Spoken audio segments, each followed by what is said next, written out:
Hello friends, ഇന്ന് ഞാൻ വന്നിരിക്കുന്നത് ശുദ്ധമായ പാൽപ്പാടയിൽ നിന്ന് നെയ്യ് എങ്ങനെ ഉണ്ടാക്കാമെന്ന് ഉള്ള വീഡിയോയുമായിട്ടാണ്. അതിന് ഞാൻ ചെയ്യാറുള്ളത് പാൽ തിളപ്പിച്ച് ഡെയിലി അതിൻ്റെ പാട നീക്കി വെക്കും, ഫ്രീസറിൽ വെക്കും.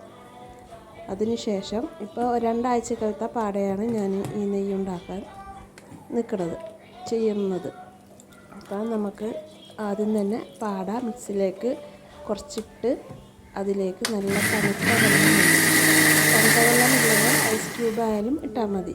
നല്ലോണം അടിച്ച് അതിൽ നിന്ന് മിക്സിയുടെ സൗണ്ടിന് ചെറിയ വ്യത്യാസം വരും.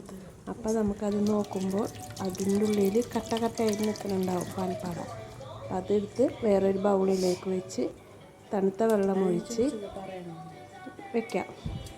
ഞാനിത് ചെയ്തേക്കുന്നത് 3 ട്രിപ്പായിട്ടാണ് ചെയ്തേക്കുന്നത്. അപ്പോൾ ഞങ്ങൾ പാൽ വാങ്ങിക്കുന്നത് ഡയറി പാലാണ്. അത് എല്ലാ ദിവസവും തിളപ്പിച്ചിട്ട് അതിൽ നിന്നുള്ള പാട മാറ്റി വെച്ചിട്ട് ചെയ്യണതാണ്. പാക്കറ്റ് പാലിൽ നിന്ന് എങ്ങനെയൊന്നും എനിക്കറിയില്ല.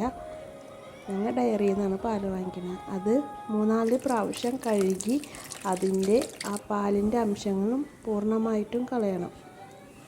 പിന്നെയും തണുത്ത വെള്ളം ഒഴിച്ച് പാട നിന്നുള്ള പാലിൻ്റെ അംശങ്ങളൊക്കെ കളയണം. അതിനുശേഷം നമുക്ക് ഒരു ഇരുമ്പിൻ്റെ ചീനച്ചട്ടി വെച്ച് അതിലോട്ട് ഇത് ഇട്ട് കൊടുക്കാം. അതിനുശേഷം നല്ലോണം ചൂടായിട്ട് ഇരുമ്പിൻ ചട്ടിയിൽ ഉണ്ടാക്കുമ്പോൾ നമുക്ക് കുട്ടികൾക്കൊക്കെ കൊടുക്കുമ്പോൾ ഇരുമ്പിൻ സത്തൊക്കെ അതിലേക്ക് കിട്ടുമല്ലോ. അപ്പോൾ അതിന് വേണ്ടിയാണ് ഇരുമ്പിൻ്റെ ചട്ടിയിൽ. പിന്നെ നെയ്യ് ഉണ്ടാക്കുമ്പോൾ നെയ്യ് വറ്റി പോകില്ല, നമുക്ക് പൂർണ്ണമായിട്ടും നെയ്യ് കിട്ടും. അധികമൊന്നും വറ്റിപ്പോകില്ല. നമ്മൾ അലുമിനിയത്തിലൊക്കെ ചെയ്യണമെങ്കിൽ കുറേയൊക്കെ വറ്റിപ്പോകും നമുക്ക് നെയ്യ്.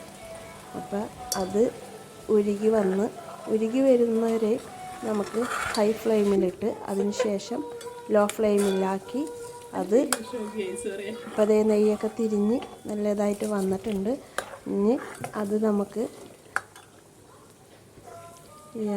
വറ്റിച്ചെടുക്കണം. അത് ഇതാക്കി വരും. മൂത്ത് വരുന്നതിന് മുമ്പായിട്ട് നമുക്ക് കുറച്ച് കറിവേപ്പില ഇട്ട് കൊടുക്കാം. അപ്പോൾ ആ കറിവേപ്പില മൊരിഞ്ഞ് വരുമ്പോൾ കറക്റ്റ് പരിവമാവും. നമുക്ക് ഇത് അരിച്ചെടുക്കേണ്ട പരിവമാവും. ആ വേപ്പില മൊരിഞ്ഞത് നമുക്കൊന്ന് പ്രസ് ചെയ്ത് നോക്കാം. അപ്പോൾ അത് ഇങ്ങനെ പീസായി വരണുണ്ടെങ്കിൽ, മൊരിഞ്ഞത് ഇങ്ങനെ ഇതായി വരണുണ്ടെങ്കിൽ നമുക്ക് ഓക്കെ ആയിട്ടുണ്ട്. അപ്പോൾ നമുക്ക് ചൂട് ആറിയതിന് ശേഷം ഒരു ഉടയുന്ന കുപ്പിയിലേക്ക് മാറ്റി വെക്കാം. അപ്പോൾ എനിക്കിത് ഇത്രത്തോളം നെയ്യ് കിട്ടിയിട്ടുണ്ട്. ഞാൻ കാണിച്ചു തരാം കേട്ടോ. ഞാനിപ്പോൾ അരിച്ചൊഴിച്ചുകൊണ്ടിരിക്കുകയാണ്.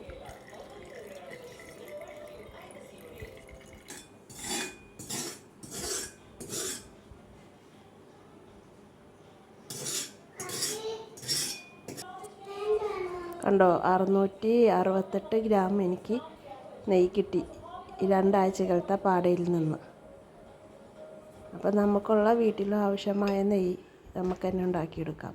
2 ദിവസത്തിന് ശേഷമാണ് ഞാൻ ഈ കാണിക്കുന്നത്. നല്ല തരി പോലത്തെ നെയ്യ് നമുക്ക് കിട്ടി. അപ്പോൾ നമുക്കുള്ള നെയ്യ് നമുക്ക്